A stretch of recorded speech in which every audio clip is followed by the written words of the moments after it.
viens de faire une installation nocturne, non autorisée. Ça s'appelle, dans le jargon des street artistes, ça s'appelle de l'urban hacking, c'est-à-dire du piratage urbain. Le principe étant de ne jamais dégrader, de respecter les lieux, de ne rien mettre qui puisse ne jamais s'enlever, c'est-à-dire que ce soit pas irréversible, et que ça attire l'attention des gens par un message ou par une situation qui peut être humoristique ou qui peut être au contraire très philosophique. Et l'installation d'aujourd'hui, c'est le centenaire de 14, le 70e anniversaire de 1944, donc un appel à la paix, voilà, simplement. C'est des œuvres que vous avez créées spécialement pour cette occasion ? Oui, je suis venu en repérage à plusieurs reprises pour prendre les mesures de la grille discrètement avec ma compagne le dimanche, avec un petit mètre à ruban doucement dans la main. Tout a été calculé et tout a été fabriqué pour que ça s'adapte à cet endroit-là. Ça ne peut pas s'adapter à d'autres grilles au monde ou alors des grilles rigoureusement semblables. Quels sont les personnages que vous avez choisis ? Alors j'ai choisi un soldat inconnu de 1914, le poilu. J'ai choisi un soldat inconnu de 1944, le plus emblématique, le jeune américain qui débarque.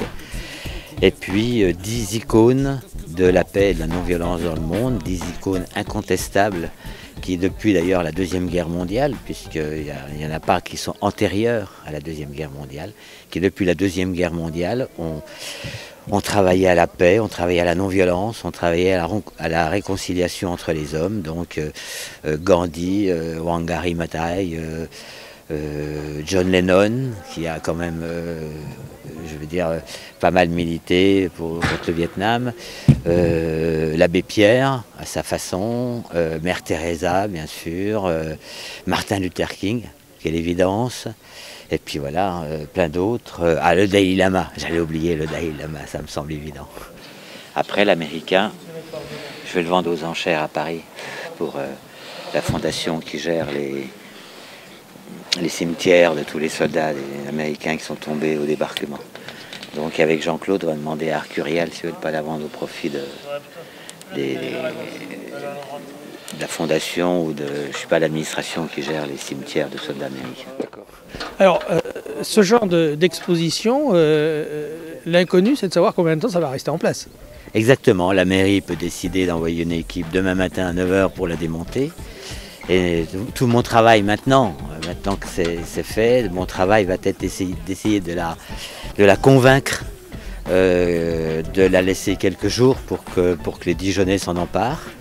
Je pense, compte tenu des quelques passants nocturnes que nous avons eus et des excellentes réactions par rapport aux images, je pense qu'il devrait y avoir une bonne acceptation des gens. Et mon but en fait, c'est un but artistique. L'art, c'est d'abord une émotion. Donc si je provoque des émotions, si je provoque des arrêts, des questionnements, des interrogations, si je provoque des bavardages entre les gens qui vont se demander qui c'est, parce que tout le monde n'a pas forcément les noms en tête. Donc si ça peut susciter des bavardages entre les gens qui ne se connaissent pas, des rencontres autour de ces personnages, et si la ville accepte que ça reste 3, 4, 5 jours, pourquoi pas jusqu'au 6 juin.